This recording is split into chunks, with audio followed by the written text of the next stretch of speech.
Washington is preparing to receive former U.S. President George H.W. Bush, who will lie in state at the U.S. Capitol this week after dying peacefully on Friday in his home state of Texas at the age of 94.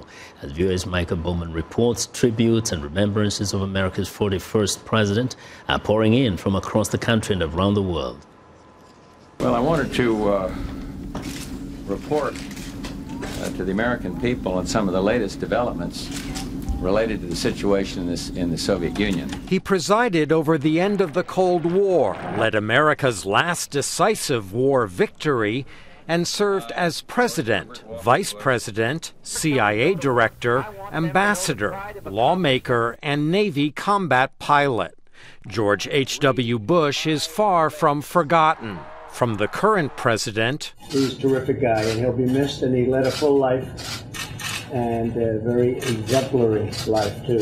To ordinary citizens, Americans are pausing to reflect and remember. War hero, gentleman, statesman, loved by all, was a great aggregator. I love the fact that the Clintons and the Bushes became great friends, and I hope that we get more of that type of person going forward in the future.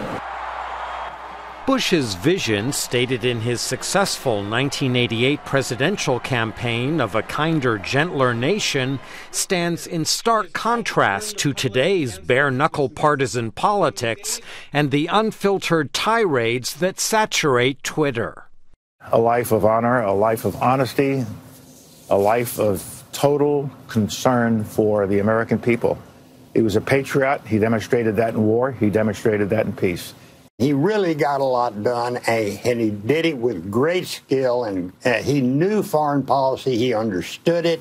He managed the end of the Cold War peacefully. It ended with a whimper, not a bang. Foreign leaders also are paying tribute to the elder President Bush. He was the father, or one of the fathers, of the German unification, and we will never forget that. Not everyone remembers Bush fondly, especially some Iraqis who saw their country expelled from Kuwait in 1991.